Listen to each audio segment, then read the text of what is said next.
want to talk about okay. I want to talk about mental illnesses. Now, mental illnesses are seen negatively in all cultures, particularly with religion. It's seen as a negative thing. But back in the olden times, medieval times, or whatever you want to call them, in the ages before science, pre-science, before the new information age, revolution, whatever, yeah. Mental illness was seen to be connected to satanic whispers. So it's seen as more of a spiritual infliction, if you want to describe it. So basically, where Christianity, Judaism, Islam, they also got whispering of the shaitan, the devil. Now obviously there's proof for it in the books, but even people, they'll say with some patients, with schizophrenia especially, they'll mention that they can hear voices in their head. Now what are the voices? Obviously it's not their voices.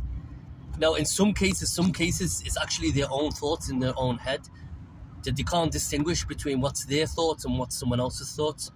But in a lot of cases they actually do hear words. There's actually someone talking in their head. It could be imagined. That's hence with schizophrenia, multiple personalities, and you'll find one personality tends to take over from another. So say example, a person called Fred, he'll have a person inside him mentally, obviously not physically, it'll be a mental side to him, a mental identity. A person called Ian. So when a certain trigger, when something happens to that person, then Ian, the personality Ian, will come out and will act to protect the individual from whatever the trigger is. Okay, so that's with schizophrenia and stuff like that, or multiple MID, multiple identity disorder, same kind of thing. Now with those, they could be satanic from an Islamic perspective, especially. We could say possessed by the devil. You could be possessed by a shaitan. But in some cases it's not. In some cases it's the person has cracked their identity. Their mental image inside is cracked, and it's created this alter ego, which is there to protect that individual. Example, in fact, a reference to the film actually. Anyone has seen the film Split? That's an excellent way of putting it. In that film, the main guy, the protagonist or whatever, you'll see he's got different personalities, and the reason is each personality helps him deal with a certain situation. So example, when he's talking to the girls that he's kidnapped, he comes out as a caring mother, which is the woman. I forgot what the woman's name is. Or he comes out as a little kid, a little boy who fancies girls, you know what I mean? But when he's threatened, out comes the beast. And the beast comes out, and then to the point that his body transforms. Now, it doesn't transform into a dog or a thingy, no. But a transformation where the body becomes tougher and harder so it can protect itself from violence, from abuse, towards itself and towards others. Okay? Now, we, as in the Muslim community, there isn't really many services that cater towards mental illnesses, and mental illness is increasing, especially after COVID with the lockdown. A lot of people were isolated and they were broken from social interactions, which was that was a result of what happened. Okay, but because of that, a lot of people are now suffering from mental illnesses, mental disorders. Okay, fine. As for non-Muslims, they're not ashamed to talk about it, and they can talk about it. But in the Muslim community, we're made to be shamed and embarrassed to talk about it. Me, myself, I was diagnosed with bipolar disorder, so that's why people probably go around calling me crazy. But alhamdulillah, okay, if I'm crazy, that's all good. I don't really care. I'm proud of who I am and what's happened to me. Do you know what I mean? I've accepted it, and subhanAllah, but at the beginning, I was reluctant to receive treatment. But as I went on, I started to accept treatment from friends and colleagues and stuff like that. So now I can actually say that I've dealt with whatever feelings and whatever trauma incidents that I've absorbed in my body, that was inflicted on me, or that I think was inflicted on me. So I managed to deal with that. So there should be services catered towards. I've been contacted by a few organizations. Today, this morning was an example. I was contacted by on the new Instagram account that I connected last night. It's called in a disorganization and looks very promising, inshallah. So I'm gonna recommend it, inshallah. I'll put on my link. It looks good, inshallah. I'm gonna find out more and speak to the person and the people involved in the organization. But definitely, it's important because the body has a right upon you. That your body has a right on you. Physically, you have to look after your body. Spiritually, you have to look after your ruh. Okay, but mentally, you have to look after the aql, your mental state, it's very important. And when you're sick, when you're sick for your body, you've got a pain in your body or whatever, you see the doctor. When you've got spiritual pain or spiritual illness, you go and see a sheikh, an imam, or a sheikh of tazkir or tasawwuf. But what happens if you've got a mental illness? Then you need to go and see a mental, what you call it, like a therapist or a psychotherapist or an Islamic therapist who's going to help you to deal with any traumas and process any problems that you've had, because it's going to mess you up if you suppress your emotions and suppress your feelings, which in society we're told, or be a man, hold it in.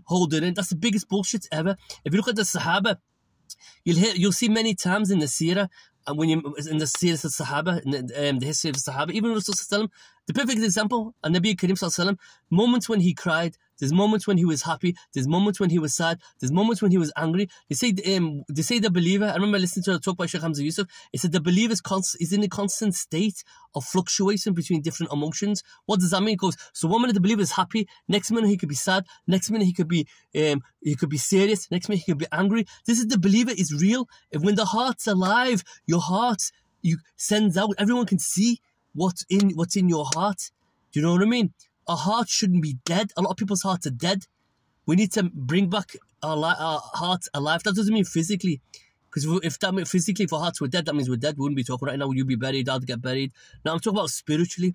Spiritually, your heart should be alive. But also, we have to look after aql. The aql, Allah subhanahu wa ta'ala gives us the aql, He gives us the intellect. And the intellect there is able to help you to see what's right and wrong, to judge what's right and wrong. Don't follow Saudi. You use your intellect. Go back to the Quran. Okay? Go back to the Sunnah. Okay? Don't just follow the Sunnah. You need to measure it against the Quran. Measure everything back to the Quran. Al-Quran is Al-Furqan. The Quran is Al-Furqan. Al-Furqan is the criterion. That's the law laid out for us to follow as Muslims. If you've chosen to be a Muslim, you've chosen to follow the Quran. Why are you not following the Quran? Follow the Quran. By following the Quran, you're going to what? Like Allah says, you're going to get hidayah. Okay? Because we asked for it at the beginning, Surah Al-Fatiha, the opening of the book. Surah Al-Fatiha is the opening of the book. It says, Ihdina Sirat al-Mustaqim. The whole point is we're asking Allah to give us hidayah, to give us an opening. The opening, the fath, is hidayah, is to be guided.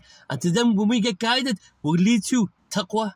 And then when we get taqwa, we'll have yaqeen. So we're going to go from hidayah, which is going to be guided. Then we're going to go to taqwa, is to be aware of Allah, to have conscious of Allah, be conscientious of Allah, to have God consciousness, okay? That's taqwa. And then from taqwa, we're going to go to yaqeen, where we have certainty that we believe. And when we reach yaqeen, we develop ihsan. And ihsan is where we perfect our inner and outward state. What does that mean? It means that what's inside us matches what's on outside. We're not munafiqeen and we're not hypocrites, we're not kuffar. We're not kuffar where we cover what's hidden inside. And we're not munafiqeen when we have multiple faces. One day I'm a sheikh, next minute I'm a pimp, and so on. No. What happens then is when we develop ourselves and focus ourselves and clean ourselves, we develop taqwa and we come closer to Allah, then Allah subhanahu wa ta'ala, He polishes our hearts. And when our hearts are polished, we reflect what's in our hearts. When you reach that state, then you call yourself a believer, a mu'min. And then guess what? It's like in Surah Al-Fajr. قَدْ أَفْلَحَ مَنْ زَكَّاهَا وَقَدْ خَابَ مَنْ دَسَّاهَا. Okay? But then it goes toward the end. If I made a mistake, forgive me, because my brain's everywhere and I'm meant to be filling up petrol right now, and I think the petrol person inside is thinking, look, it'll be funny. But anyway, at the end, it goes what? فَرْجِعِي إِلَىٰ رَبِّكَ رَاضِيَةً مَرْضِيَةً فَادْخُلِي فِي عِبَادِي وَادْخُلِي جَنَّتِي.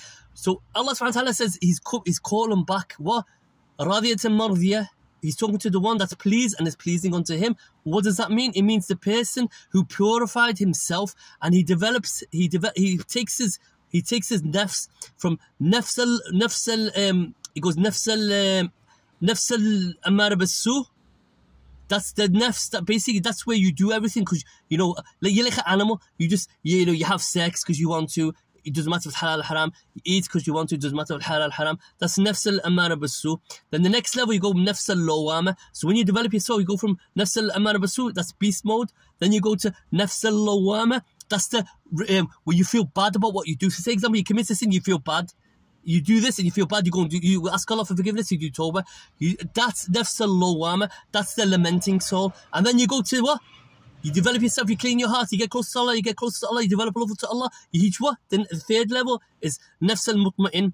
Nafs al-mutma'in is a soul that's pleasing to Allah subhanahu wa ta'ala. That's what Allah subhanahu wa ta'ala is referring to in the Quran, where he goes, what? Irji'i ila rabbika radiyatan mardiyah. Going back to your Lord, radiyatan mardiyah, pleasing and pleasing to Him. So pleasing to yourself, pleasing to Him, where you can basically, where you're happy within yourself, you're pleased with yourself, because you've reached a state where Allah subhanahu wa ta'ala can be pleased with you. And not just that, Allah's saying, and I'm pleased with you. So Allah's welcoming you back home. And where's our home? Where's our true destination? It's not Yemen, and it's not Israel, and it's not Palestine. Why are we fighting over these places? We should be fighting go towards our true home. Our true destination is back to Allah subhanahu wa ta'ala. Our true destination is Jannah is Jannah, and we should aim high. Jannah al-Firdaus. We want to be in the highest levels of Jannah. We want to go back as radiyatan mardiyah. We want to go back as what? As pleasing souls to Allah subhanahu wa ta'ala. But the whole point of this is, what's going to make this? It's going to make it hard if you're not in the right mental state. You need to get yourself sorted. If you have a mental problem, contact me. If not, you don't want to contact me, contact a professional body. Even go to, it doesn't matter the Muslim, the not Muslim. They'll all help you to deal with, process whatever you're going through. Because if you're in the right mental state of mind and you're physically strong, that's how you can be al-mu'min al-qawi. And what? Allah subhanahu wa ta'ala, He loves the strong mu'min over the weak mu'min. How can you, right now we're weak mu'mins, a lot of us are weak mu'mins, we've got mental health problems, we're physically not well, we're physically weak.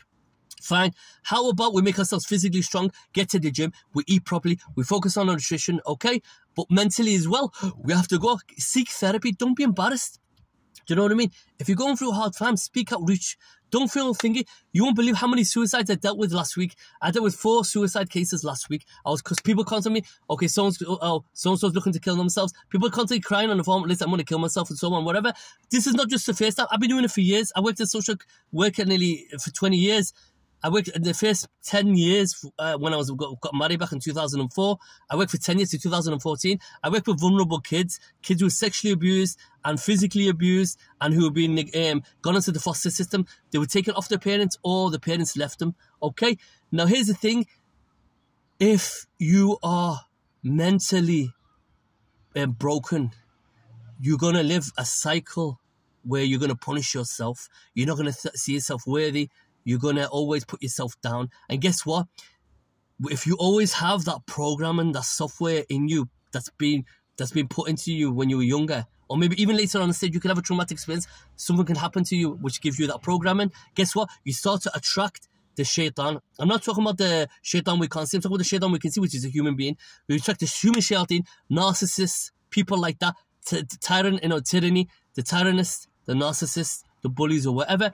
They will feed on you because they see a broken person. When they see a broken person, they're going to jump on that broken person and be able to manipulate and control them. So go and sort yourself out. If you're having difficulty, reach out to me. My number's on the website. In fact, I'll say my number, 07861 404004. I'll say it again, 07861 404004. Contact me. I can put you through to the right services. You can come to me. I'll help you for free. Do you know what I mean? That's my thingy. I studied psychology and I've also studied counselling like that. I'm qualified in both. Okay. If you're not happy with doing it with me, I can recommend you to other people. I've got friends in the field. I've got even numbers you can contact. I've got people who reaching out to me saying, listen, we can give this service. If you know anyone, pass it on to people. So the option's there, but don't turn around later on and say, and then no one was there, no one listened to me, no one cares. No, now everything's changed. Allah's made everything available, subhanAllah, through social media, through your phones. You can get everything now on your phone. You don't even have to attend physically. You can do video calls. Everything's there. And there's what? You can't say, I haven't got the money. I'm not. No, there's even free help. So anyone who's interested, please message me in the comments below. contact me, call me, whatever you want to do. 24/7, contact me anytime. If I don't get back straight to it, I will get back eventually. Okay? Wassalamu alaikum wa rahmatullahi wa barakatuh.